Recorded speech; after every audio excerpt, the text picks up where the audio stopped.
Good afternoon, everybody, and welcome to today's webinar, Avoiding Nasty Surprises, Acquisition Due Diligence, Humorous and Sad Tales of Past Buys. This panel discussion originally took place at a general session at the Maximize 2016 Multifamily Asset Management Conference on October 17th at the Los Coronado Resort in San Diego.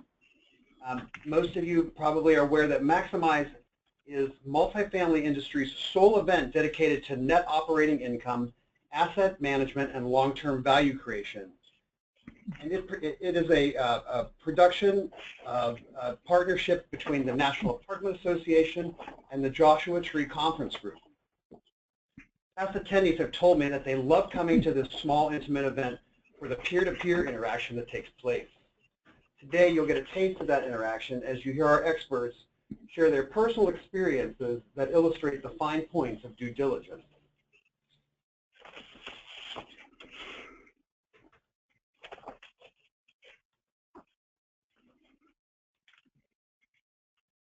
Please allow me to, we're going to take a few minutes to allow each of the panelists to introduce themselves. And we'll start with Pauline Thude-Speckman. Good afternoon, Pauline. Hi, Clark. Thank you for having us. Welcome, everyone. My name is Pauline Speckman, and I'm the owner of Productive Property Management, a full-service asset management firm. We're based out of Texas, as well as the owner of Meridian Investments, which is our brokering and acquisition arm. I've got 30-plus years. I stopped at 30. Professionally in the industry, and I'm delighted to be here today to share what I can with you regarding due diligence.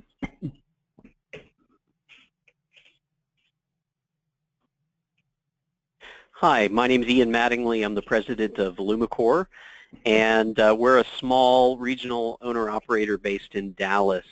And before I came to LumaCorp in 2007. Prior to that, I was with Apartment Realty Advisors in Denver, and worked my way up, from a junior associate, up to senior broker for Southern Colorado with them. So had the opportunity to walk a lot of units throughout the course of that, and my current role, I head up our due diligence and acquisition efforts. So I also noticed that it's LumaCorp with an S. On my title there. You don't have an S in reality. I have had a shooting during a due diligence happen, but fortunately he did survive, so no corpses associated with us.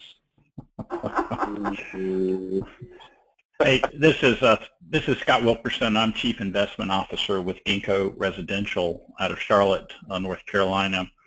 Which is the latest iteration of a company I joined actually 30 years ago. So my 30 years of multifamily experience includes many different roles, including close to 15 years as president and chief executive officer of B&P Residential, a publicly traded REIT. During that time, I've been involved in hundreds of acquisitions, disposition, or refinancing transactions, and all of those include one level or another of due diligence. And I am Tami Fossum, and I'm just shy of 30 years in the industry. So I guess, like Pauline, I'll just start saying 30, and that's all I'll say after that in a couple of years. I am with Gym Management, which is actually a football group, but prior to that, I've worked for REITs and their acquisitions and dispositions, as well as in third-party client relations and acquisitions and dispositions with a market REIT group. And my career has expanded since 1989. And my father, I grew up in the industry, was a maintenance supervisor, so I have a soft spot that you'll find out that I dig into and do due diligence. Good. And I'm James Davis. I'm the moderator for our panel this afternoon, and I am a CEO of InfoTycoon. We are a technology platform, kind of a software-as-a-service platform headquartered in Atlanta. And in particular, we provide a set of applications, one of which is a full-scale inspections platform and a lease file audit platform that is used by about 100 multifamily clients, primarily in the U.S. One of the things that's interesting is over the past year or so, there were about 5,000 transactions, 5,000 properties that changed hands over the course of the past year, and over 1,000 of those transactions used InfoTycoon as a platform to support their due diligence efforts. So with that, let's go ahead and start and get into this. And as I mentioned, there are many thousands of transactions, over 5,000 transactions that changed hands, and there were many more transactions that the owners changed property management firms, and they used as well kind of a due diligence activity to fully understand what is there. I would suspect if in the audience, most of the people, if this is similar to when we actually did this on site at the Maximize conference, most of the people in the room were focused on how do we best present our properties, whether that be to prospective residents, to prospective investors, or to prospective employees. And we've all kind of worked hard in terms of how do we show our properties in their absolute best light. This afternoon, we're going to spend the next hour talking about the other side of the story. And what is it that you really want to understand if you're about to write a check for $10 to $50 million to buy that property? You're not looking for the sales pitch or the sales demo. You're really looking for everything that's there that's not on the sales tour. And so what I'd like to do in starting our session this afternoon is look to Scott. And Scott, I think you have been doing this for many years and have collected a set of photographs, or just a small set of photographs, probably from many that you've taken, that shows what you've seen on due diligence that really helps as well to indicate what it is that we all should be focused on when we're looking at the doing a due diligence. And yeah, thanks, James. Tell me when to move here. Okay, just go ahead to the next slide. Yeah, thanks, James. Yeah, I'm known for taking a lot of photographs on due diligence. I have my camera and I'm clicking the entire time, it seems like. And I've got a few pictures we pulled out of a much larger presentation. I do apologize, these were really designed for viewing on a large screen, so hopefully be able to see them okay on small screen. You know, we all know the old line about what are the three most important things about acquiring real estate: location, location, and location. And that's absolutely true, whether it's access, walkability, noise, odors, or flood zones, or other physical issues. You can fix a property, but you cannot fix an entire neighborhood except in very rare circumstances.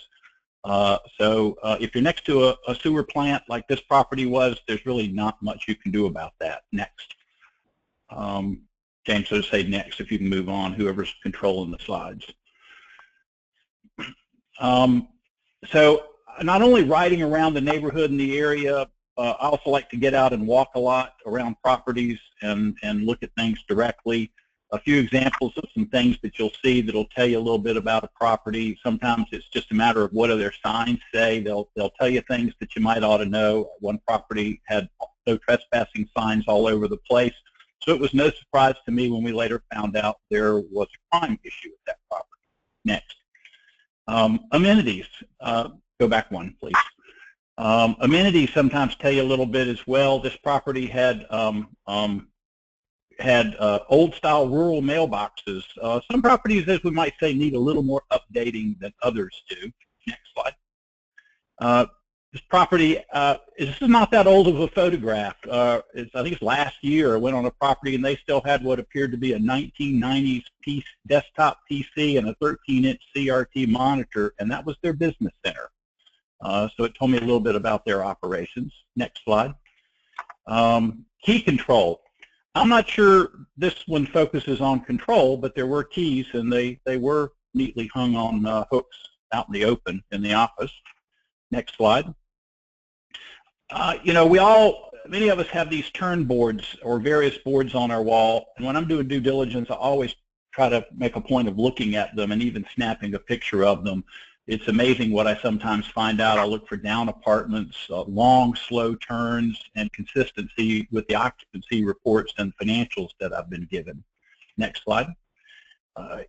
Many of us have been getting rid of tennis courts. I was impressed by these, well, at least by the nets. They had nice nets on courts covered with foot-tall weeds, which, again, I don't think anybody was playing any tennis, at least not recently. Next slide. On a more serious issue, what's wrong with this picture? I mean, if you see something like this, the first thing that jumps into my mind is, when was this property built? In this case, the property was built after 1990. The Fair Housing Act did apply, and after walking up those steps, I have to tell you, I could not find an accessible route to ground floor apartments. So again, keep your eyes open and see what you might see as you look around. Next slide. Major issue we run into in due diligence is structural issues. Water infiltration is the #1 cause of most structural problems we find. In this case, the water had rotted out the entire subfloor below the apartment, and it had collapsed into the crawl space. The manager was looking backwards when she went to step into this apartment, and I actually had to reach out and grab her before she went down in the hole. Next slide. Termites, another good source of problems. We've got some steps and some walls and a deck that's kind of leaning to the left, quick indications that maybe there's a little bit of a termite problem. Next slide. Mold. Seen a lot of mold. Sometimes it's pretty bad. That's one of the reasons we always do a 100% interior and exterior inspection, and we're often amazed by what we find. Next slide. Our company tends to buy older properties, often don't have washer-dryer connections. We love washer-dryer connections, and we put a lot in, but we don't like to put them in like the set on the left here, where every apartment in that community, the washer and dryer were so close together that I don't even know how you were going to use them. And we found even newer properties where typical washer-dryer equipment just will not fit in the space. Next slide. Speaking of washers and dryers, one of the problems we often find on older properties is improper venting. So people are pumping hot, moist air into the walls or into the building, which rapidly grows mold. A couple of examples here. Next slide. Bathrooms offer a lot of opportunity to save money and also make improvements. We've seen every color of fixtures, from white, bone, red, yellow, blue, and pink, on the walls, on the floors, all over the place. One of my own recent pet peeves is many people have been adding these curved shower rods, but I don't think they're supposed to curve down like the one in this picture. Next slide. Buying older properties, we've bought a lot of properties with polybutylene pipe. We're always looking at, what are the materials. Poly's just one example of newer materials a few years ago that turned out to not be as good as we thought they were going to be. Next slide. This is my favorite deck we ever acquired. We actually bought this property. Unfortunately, we could not save this deck. We had to put in a new one. Next slide. Always make it a point to walk behind the buildings and to open closed doors. You never know what you'll find. Often you find things that you don't like very much. Next slide. As an industry, we have become experts at keeping old, inefficient, undersized HVAC equipment working long past its expected useful life. I don't know whether we should be proud of that or not, but we've seen a little bit of everything on HVAC units. It's kind of a focus these days for us. New equipment is expensive, but it combined with air sealing and insulation, it can make an apartment much more comfortable while dramatically reducing resident utility bills. And so we've tried to look hard at HVAC. Next slide. Landscaping issues abound everywhere. We look for drainage, trip hazards, overgrown trees and shrubs. Usually landscaping is both the first and the last thing we addressed in a renovation after acquisition. Next slide. Structural issues can show up all over the place: cracked bricks, broken window frames, rotten stairways, collapsing sidewalks. All of these tell you need to look closer. Next slide. Same thing about rust, stairs, walkways, chimney caps, water heaters. Rust doesn't belong on any of them. Next slide. I've always made it a habit to get the updated survey and walk a property line for due diligence. I mean, we often find fences in rear yards, gardens, and other things that encroach on the property. Once we found, we're working on an acquisition, we found the property had 5 of its buildings built illegally inside the setback. And on another one, we found that the very large maintenance building had been constructed by the owner on the neighbor's property and not his own property. Next slide. Residents often make exterior additions of their own. This was just one example. We've seen some wonderful ones, and we've seen some that we just have to deal with. Even dog runs and chicken hutches and other issues. Next slide. Water control is a big deal. If you're going to have gutters, you need to not make gutter gardens out of them, as you see in these pictures. Next slide. Crawl spaces harbor just about everything you can imagine. Broken pipes, drainage problems. Sometimes they're dumping ground for every old appliance, HVAC unit, and anything else that was no longer needed at a property. Next slide. More drainage pictures. Pipes that have been filled in by dirt, drain holes that are collapsing. We always look for those telltale signs. Next slide. Windows. Any properly installed windows should not leak. In this case, these are new windows that all leak. The one on the right was actually in the model home, and I was standing next to it when it started to rain and water started pouring down the inside of the window. Let's just say that due diligence did not go well. Next slide. It's just never good when water is flowing out from underneath the slab foundation of a building. Let's just leave it at that. Next slide. Again, water, I love to do due diligence after it's rained hard. You'll find things you don't see during droughts or days where there is no water around, so we always look for that. Next slide. Rusty sprinkler heads are a telltale sign that something's going to have to be replaced. The fire marshals generally won't put up with that. Next slide. Just our last slide. I was at this property. It was in an urban infill area. It had this nice retaining wall that I kept noticing as I went in and out of doors. And finally, I checked on what it was, and it turned out it was the flood levee.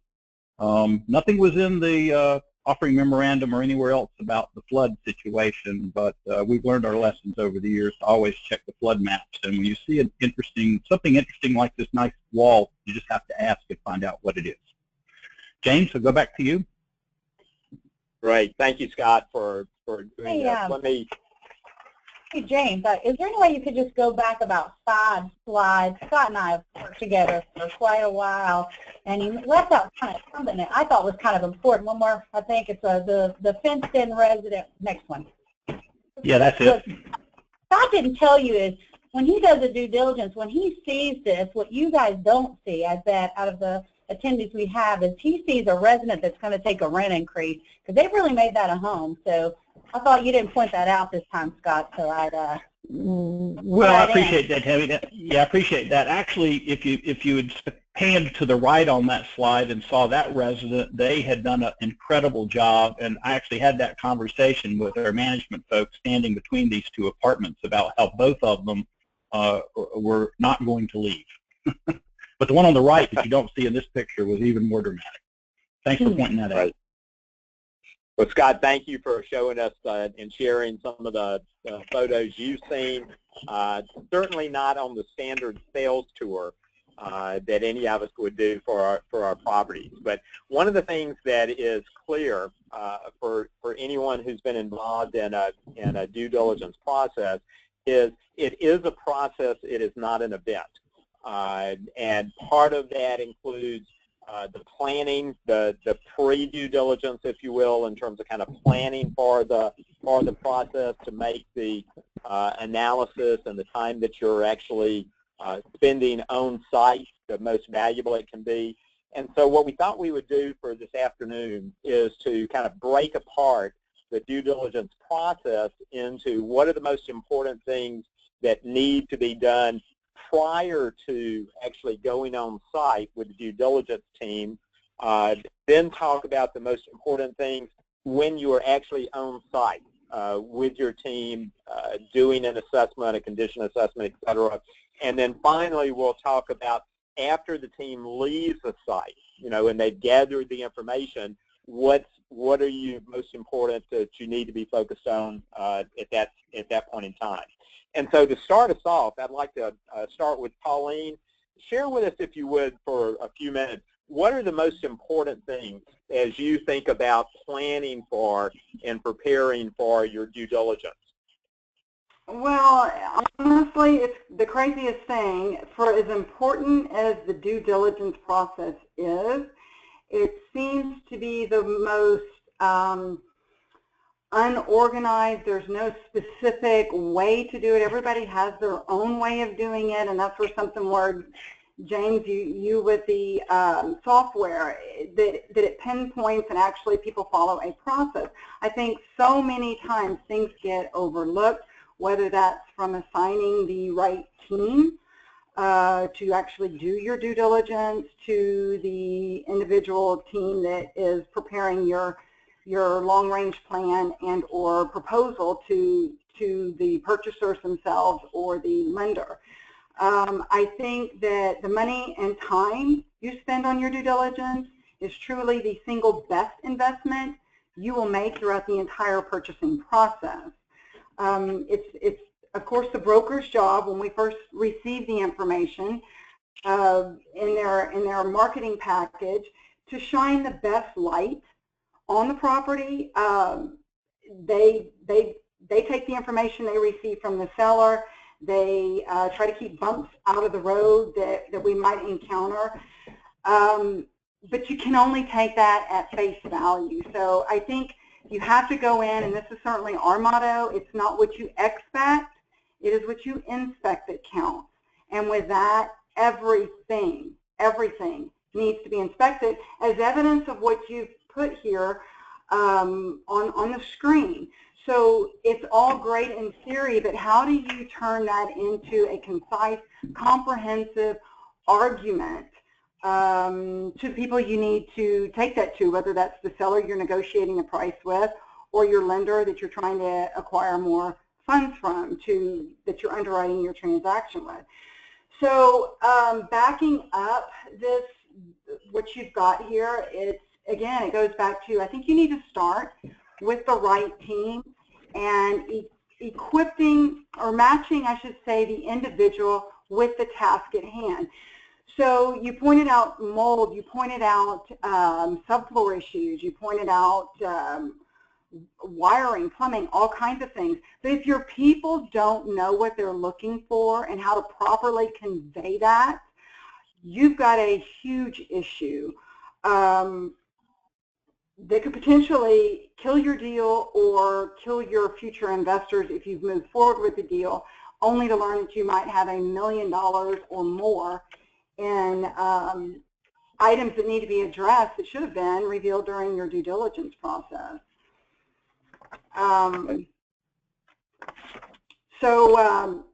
Yeah, I would also go back to your, I guess, a rule of thumb, 5 Ps, proper preparation prevents poor performance. That's not mine. I think that was a Boy Scout. No, I wasn't a Boy Scout. But the information from the very beginning and that you collect, enough can never be too much. It's the information that you take, that you get through the collecting from your seller or by your own accord, whether that's comps, the information visual that you've got, and then go verify it on site. Sometimes that takes the executive team or somebody from the executive team also in tow, like you're the one taking the pictures, to know when to look further. So really, I think that the... I'm sorry, go ahead and finish up. No, that's okay. I was going to say, all the information that really you collect is what you will need to support and confirm your purchase and the plan for how you're moving forward with that purchase. Ian, how would you add, what would you add to that in terms of kind of the pro forma and then what you're doing as you kind of plan to validate whether the pro forma that you're looking at is achievable or not? Yeah, absolutely. I mean, first of all, I would suggest, having been a broker and written a few of these as a financial analyst, you want to verify every assumption, and every pro forma has assumptions. And a lot of this, with the technology tools that we have available today, you can go on the assessor's website. You can look at the property tax history. You can you can go on Google Maps and take a look at right-of-ways and various aspects. I mean, it's really pretty incredible what you can do without setting foot on the property. But I would just make sure that, before you even toss in an offer, if you can, to sit down and really validate every assumption as far as, potential revenue growth and expenses that you're anticipating for the property. I can't tell you how many times I've looked at a pro forma and it's got nothing in there for gate maintenance. And for those of you that have gated properties, those can eat you up on a small property. And all you have to do is go on Google Earth and look at the drive-by, and you can see, it may have 3 or 4 access gates that are going to cost you $15,000 or $20,000 a year in repairs and maintenance. So just check your assumptions and utilize the technology tools and the reports that are out there to validate those assumptions. Scott, how do you kind of, when you are looking at a particular asset property, I mean, how do you identify how many people you need to take with you, and how do you select them? Well, we have a team that we've used over and over again. They mostly come from the property management side, but I try to be there myself. I have an analyst who does a better job as an analyst when he understands the dirt and the hard part on the ground, so he goes as well. We bring in experienced maintenance and property management people to look at comps, to walk the property. And then we also bring in our key vendors. I mean, we want to do both 100% interior and 100% exterior inspection. So we bring in those key vendors who work with us to look at their areas, to, send the roofers on the roof, let the structural people look at the crawl spaces and the structure, the landscapers go through the drainage and what needs to be done. If we have plumbing or HVAC issues, we'll have those contractors with us as well. It depends on the scope of the work, but that we put that whole team together. We try to get them there all at one time because it's easier for the property to give us full access. But that's the team we need, and we need all those people to work together. Okay. Scott, how do you use third parties as well? I mean, how do you engage, your lender, your appraiser in that process? Should I get them at the same time, or do you tend to stay away from that? I'm always curious.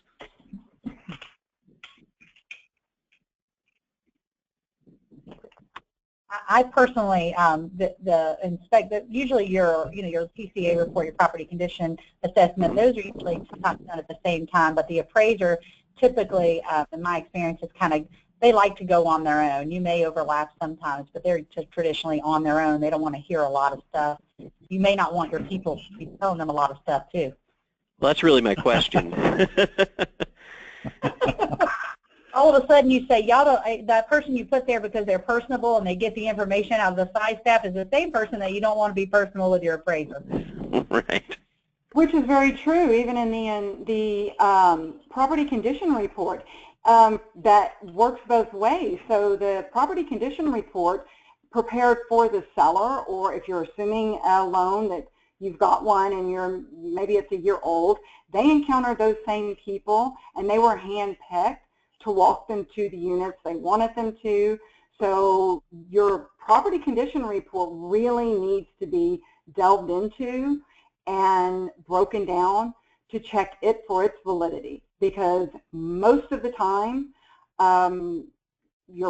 whether it's your property brokers or your property managers, those reports are not accurate, and they can be terribly misleading. But it is a good rule to start with that.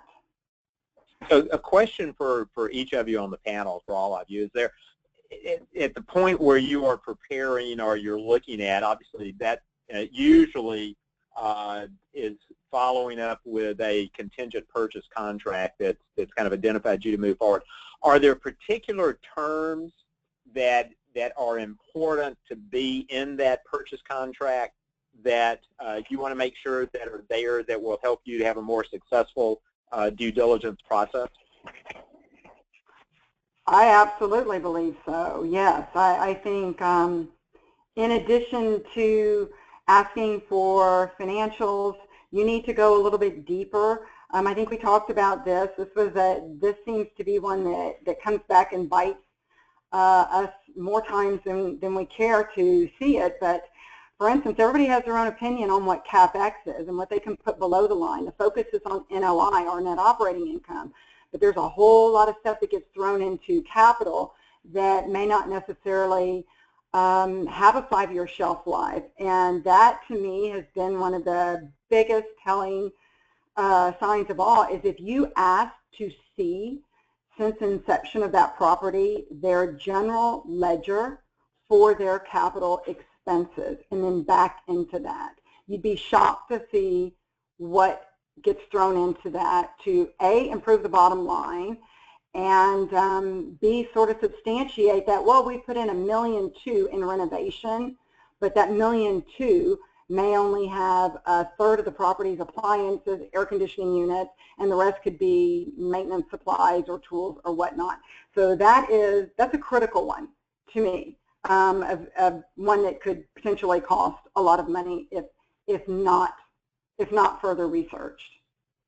That's so tough, though. I mean, I couldn't agree with you more, but in many parts of the country, this is still very much a seller's market, and they're going to give you as little as they possibly can. Sometimes you have to give up some of that to get the deal. So, I mean, that I could go both ways there. Well, you want it. You may not get it, but you definitely want it. I mean, your point was well taken. I mean, we've been able to get that information, particularly when it wasn't such a seller's market, and look at it. I mean, we've seen sellers who were capitalizing a garbage disposal as well as another $50 of maintenance time to put it in. I mean, some people are just incredibly aggressive at what I've seen that's a real example. People are incredibly aggressive at what they capitalize, and then you've got some sellers who don't capitalize much of anything, and you've got to be able to work your way through it and come up with your own set of numbers, and part of that's knowing the market, knowing what it costs you to run a similar property, and then going in and understanding the physical status of the property to where you can come up with your own numbers and you don't have to rely on what a seller told you, because they may be high and they may be low. That's true, but here's, in addition to that, though, if the seller did truly replace 9 out of 12 roofs on their property, they're generally very eager to share that information. With you. They're very eager to say, well, we've spent this much money, and if you're rolling that into your assessment and your underwriting, look here, we've already done it. So they're real quick to say, well, yes, this is what we have spent. And if they haven't and they're not willing to substantiate their own numbers, that should raise a red flag, and if for no other reason, look a little bit harder, because there generally is a reason. Oftentimes, too, your seller does not look at every single thing that their management company, where you've got a separation there, where they code things to make their bottom line look better. So it's not that they're intentionally trying to falsify anything. They truly just may not know. And until it's brought to their attention, which could also ruffle some feathers, we found, they wouldn't. So again, factual data is your best arsenal when you get down to finalizing your final purchase price or obtaining the highest loan proceeds you can possibly get. So you've done all that you can in terms of gathering the data, preparing, getting the right team in place. And so now you've got the team ready to go, and you've just landed at the property for 1 to 2 days or whatever you think it's going to be taken. Ian, talk about what's the most important part at beginning that process on site to make it successful for the due diligence effort. Making sure you order enough food.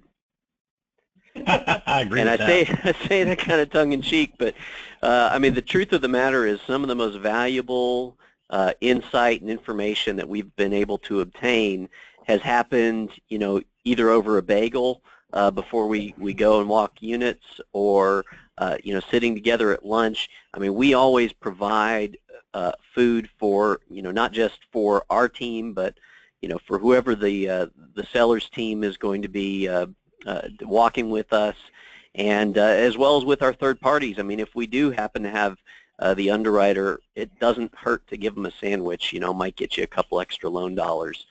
So we definitely make ordering food a big part of our planning process when we're trying to identify how we're going to proceed with our on-site diligence. I'd say next to that,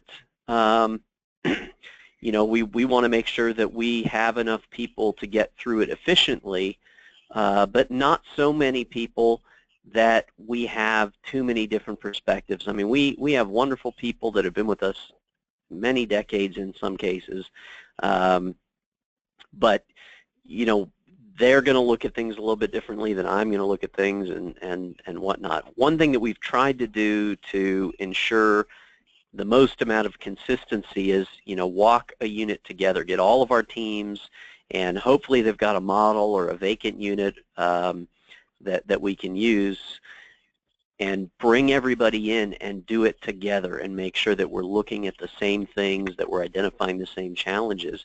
And technology has really helped us out with this consistency piece as well. We actually will do a pre-due diligence inspection where we'll come out and we'll audit, you know, 3 or 4 files and just kind of get the lay of the land, and then walk a few units, and then we set up our software so that we have both for our file audit and for our you know, unit interior inspections and exterior inspections, you know, the stuff that we really need to look at, the things that we know cost CapEx dollars, you know, that we have those set up as mandatory fields. So we literally can't walk out of the unit with a completed checklist on that tablet until we've physically looked at those items and snapped a photo. So that's been a huge game changer for us in being able to develop a more consistent approach. But it does take a little bit of effort ahead of time to make sure that we are set up to do a good on-site, and really you know, being able to go out there for, and it doesn't take too long on site, you know, 3 or 4 hours maybe total ahead of the actual on-site due diligence, but we get a much better process because of it. And then I'd say once we, yeah, go ahead. I know for you and I had talked about, I personally always arrive early and try to get the maintenance guy before anybody else does. And right. so the story I told was coming to a site. It was in Raleigh, right in the Triangle Park. Looked good. Got there a little bit early when the maintenance guy's there, but no one else is there. And I'm like, you got a lot of riprap around here, a lot of rocks and those types of things. What's going on here? And he goes, oh man, it floods about once a year. You want to see the pictures? He just showed me all the pictures of how it floods and goes up to the tennis courts and how they've been talking to the city. Let's just say that the due diligence pretty much wrapped up within that 5 or 15-minute conversation with him, so that my team really got to, I was like, turn around. This is not something that can be fixed. It's not something that our client would be wanting. And I also agree with Ian, you've got to make sure that your team, you've got those pre-meetings, that everybody's on the same page. And what is that, if you're not doing it for yourself, what is that client or that investment group looking to do with that asset? Because a lot of times we send our teams out there and they condition the property, but they're not counting how many, we have all these new things that the broker says, well, we have a classic unit, we have a elite unit, and then we have the grand unit. And then you're trying to keep up with what has silver hardware, what has gold, what has, oil rubs. And if you're not counting all that, that changes your rehab dollars drastically. So really making sure that team knows what is the investors and overall ownership goals when you're going out there, and having that pre-meeting so that everybody is hitting on all cylinders and you end up with the data you need to give the most accurate projections. Yeah, the great news is that can often work, in either direction. Sometimes you have to spend more money, but we just closed a deal actually this month, that when we did our on-site due diligence, in the broker's package, they had identified 34 units as being classic units that hadn't been touched. And when we walked property, it was just a tracking issue, and there were only 8. And so we had additional, and the premiums, I think, were about $140 a unit.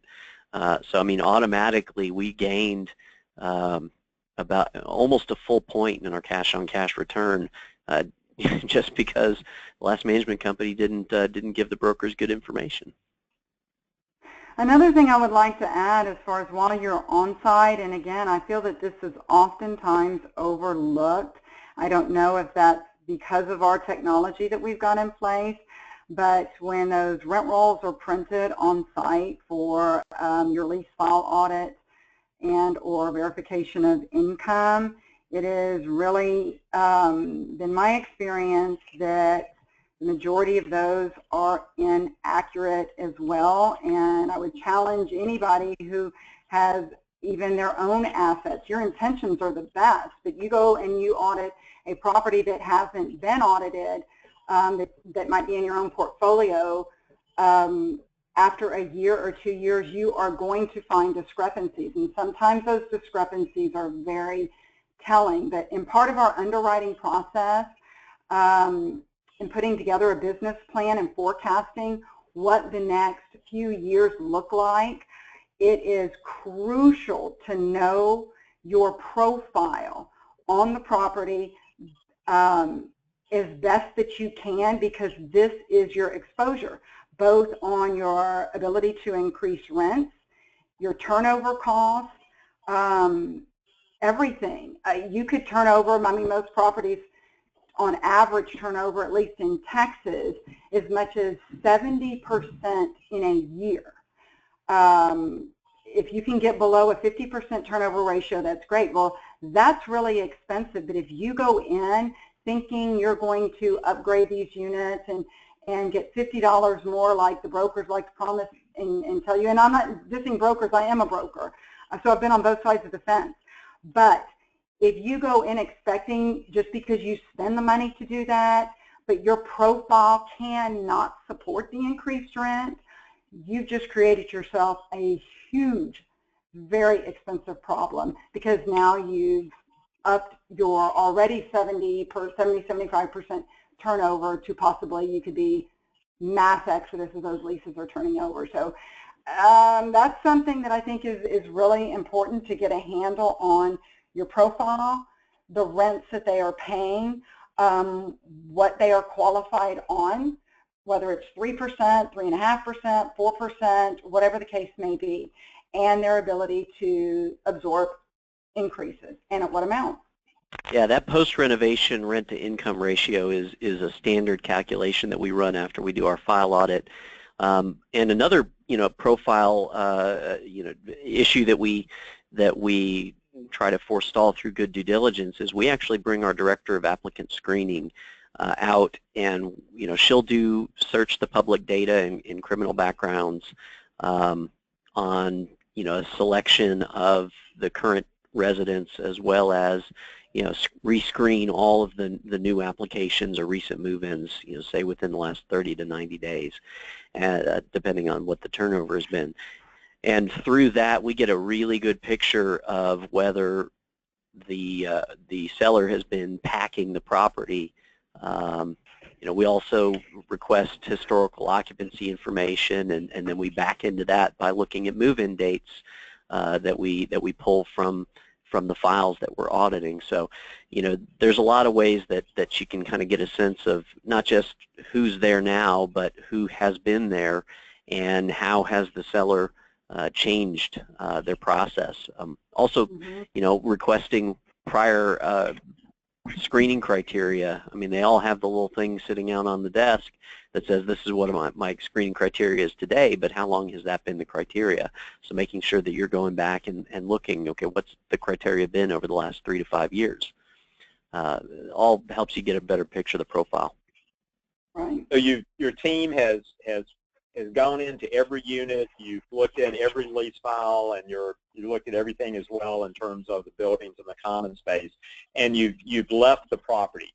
So post being on site, Tami, what are the key things that have to happen after your team leaves the property to make it successful? Well, one is getting your reporting together to prove your case to your lender, your investors, whether that's for the project, buying it or not buying it.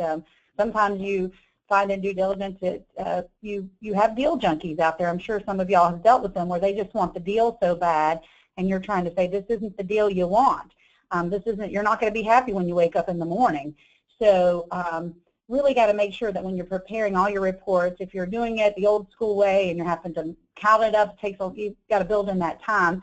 obviously with the new software, you're able to go back and do your CapEx projections and your value add strategies and those things. But at the end of the day, when all is said and done, you compile these reports. That's your management plan and your business plan for this asset for the holding life. So you want to make sure you've really done that and that you've looked for all the dead bodies that you could possibly find. I know during one of our post-site going through the reports, the financials were an accrual-based property. Wasn't looking right according to what we got from the manager on site, because you know there's always that time that you request information, you get it from a corporate office, but when you get to the site you ask for it, and it's just quite a doesn't jive, because every report can be customized to drop off information or contain it, such as is the past dues going to be included in the calculation or not. And we couldn't get any more further reports, so we ended up asking for the seller's bank statements, and for some reason they totally gave those. Well, the body that we found was for the last 2 years they had never done a write-off at a very C product that ended up resulting in the income being off about $200,000. So that was a body that could have easily been overlooked and not seen had we not looked at those bank statements to see what was going in and what was going out of that account each month.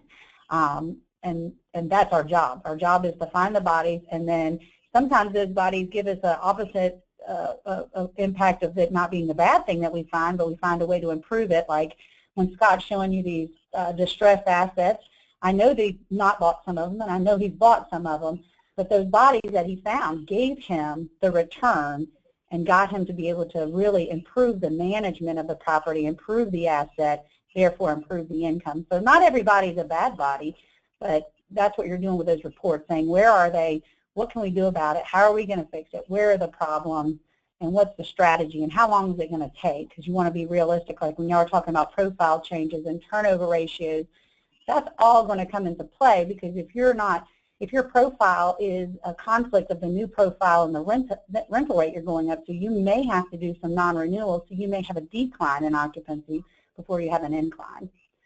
So I would say it's your management plan, it's your business plan, is what you've got to live with once that contract is gone and all that money's gone hard. So you want to make sure that you've crossed your T's and dotted your I's, and that you have what you think is going to happen at this asset.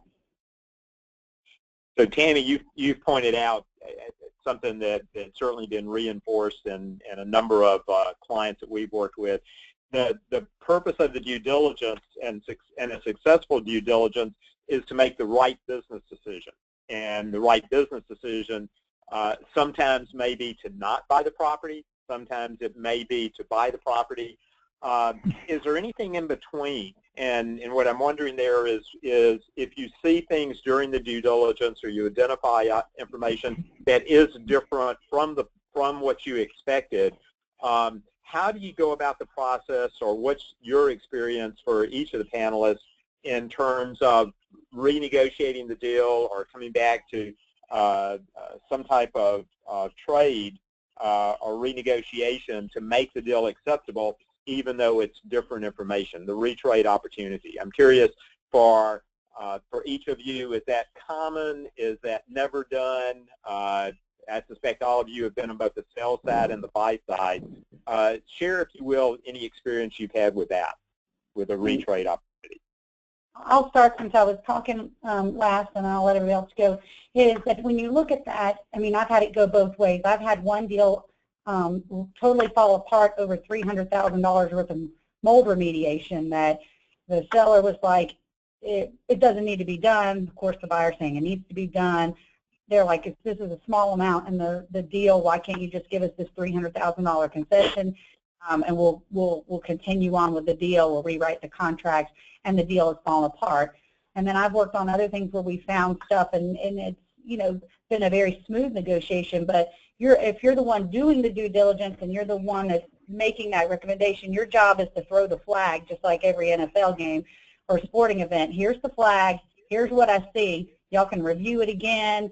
You can make a different call than what I'm making, but I'm throwing the flag. Here's the data. How do you want to proceed? And that constant communication between you and the person who's writing that check. Yeah. Ian, how about you? What experience? Go ahead. Oh, this was Scott. I was going to say Tami made a good point on that. I think, go back to what somebody said earlier about having your facts having facts, real information. I mean, there are people in real estate, obviously we all know them, who do what I call retrading for sport. They're going to retrade anything and everything with or without a reason or a valid reason. I think in order to be successful, you've got to have your facts straight. You have something valid that you found that wasn't previously disclosed and wasn't known by you originally. You have photographs, you have documentation, it's real issues. The thing that's going on right now, of course, in the market is the huge run-up in interest rates. I mean, brokers are calling me right and left because their deals are blowing up because of the big change in interest rates over the last 3 weeks. I talked to a broker yesterday who has a deal with hard money up front, and but the loan proceeds just went down $800,000. The deal doesn't work anymore, and they've got to either work something out or flip the buyer's going to walk, or they've got to figure out something. So I think there's always that opportunity. We've tried to make our reputation for not retrading for what I call sport, but if we have a valid issue that materially impacts our deal that does not fit within our contingency we put in our underwriting, we have to throw the flag, as Tami said, and at least to our investors, and see if they're willing to accept it, or if we have no choice but to go back to the seller and say we have to have an adjustment. It does happen.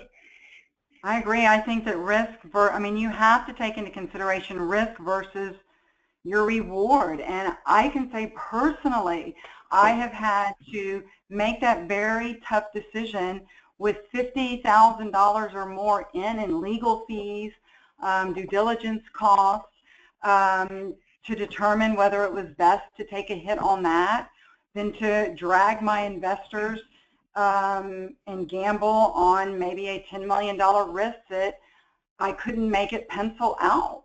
Just exactly in the case that you just said, where there was an $800,000 deficit, unless you can buy yourself more time. But at the end of the day, and I've learned this again with the lenders themselves, everybody will respect what you have to say. If it's all said and done, you've got hard money, you've put in the time. Your presentation is everything. If you've identified it, you've itemized it, summarized it, it's factualized, and it's simplified in a comprehensive format, then that will take you further than anything else. And everybody, they may not agree with you at the end, but it gives you a strong basis, a strong foundation with which to argue. And I can't emphasize that enough. So with every comment they might have back, you can say, but we've got this that hasn't been done, or, and it's really hard to argue factual data, but you might just find yourself with someone who at the end, I don't want to sell, or I'm not willing to take a $500,000 haircut, or meet you in the middle. And then it's just a judgment call, whether the risk is worth the reward, or the reward is worth the risk. As we near the end of our time, I'd like for each of the panelists, and we talked about a lot of different ideas and concepts and experiences, but if you had one thing that you wanted to leave our audience with in terms of the most important thing that they should remember as they prepare for and enter into the due diligence process, what would that one thing be? And Pauline, let's start with you.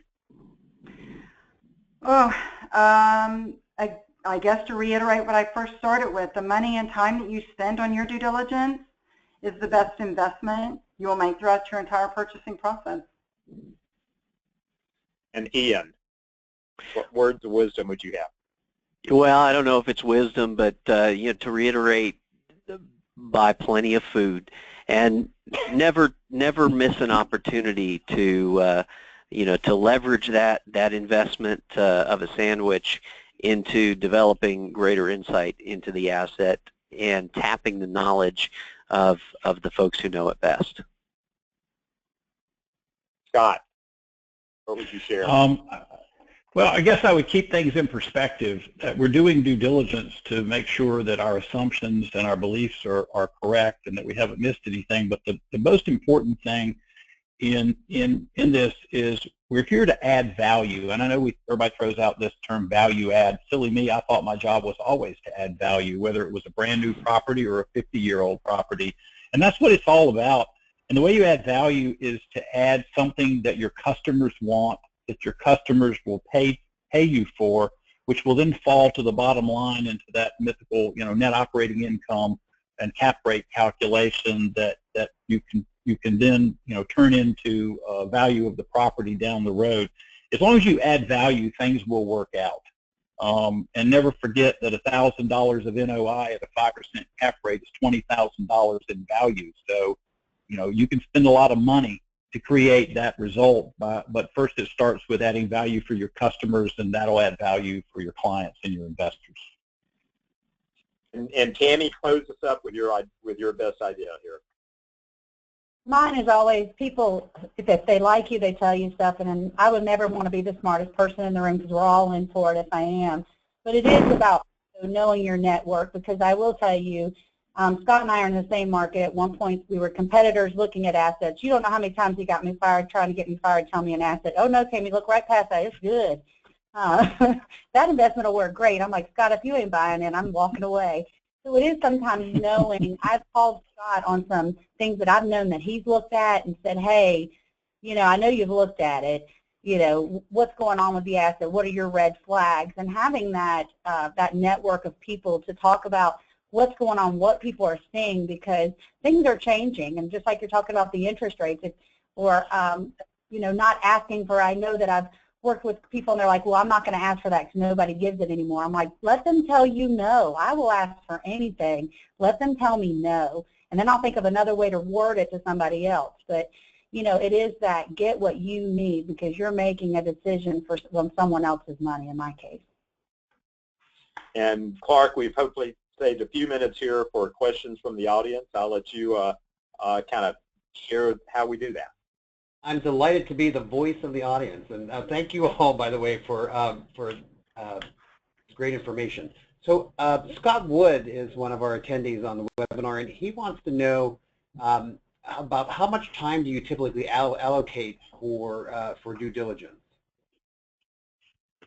Assuming that Scott's question is not just talking about the site time. Usually you're, depending on the size of the asset and how many teams you have, you're looking at 1, 2 to 3 days on the physical site. I know that I personally dedicate about a 2-day to 3 days before that of prep stuff, looking at stuff, getting things ready in the software, those types of things, and then about at least another week of preparing the report. So traditionally you're spending about a 15-day, in my world, give or take, depending on the asset size and how much information you get from the seller. So that would be my rule of thumb. From a contract standpoint, you got to step back and say, how long does it take to get the things you need for you or your client to comfortably go at risk? And we're usually thinking more than 30-day time periods. You've got some critical path items. The survey has to be done or updated. Title company has to be able to do its work. If you've got a lender involved, you've got to get through their underwriting process and their credit process, as well as the appraisal. And the third parties usually are pretty quick once they're ordered, but there is a process that has to be done. In a seller's market, it can be tough to get it all done before you have to go at risk. But in a typical market, you're trying to lay all that out in a time frame that you can get finished before you have to make a final decision. Okay, and then as a follow-up question, just quick, someone could maybe quickly answer, how much time do you generally spend in each unit when you're doing the walkthrough? 3 minutes or under. Okay, Tami's moving fast. We're more like 5. Okay, and with the sandwich. Or snack. Well, we tend not to eat the sandwich in the unit. That might cause problems, but yeah. Ian, you were making me hungry. I had my lunch yet. I skipped lunch today, can you tell? I have one more question, which actually comes from Mark Wilkie, and he just wanted to sort of put out the question about whether or not anybody uses specific inspection software, and any feedback on that, and is that preferable to maybe proprietary systems that you've developed on your own? Well, I don't mind sharing that the last 4 deals we've done, we've used InfoTycoon, and it's worked very well for us.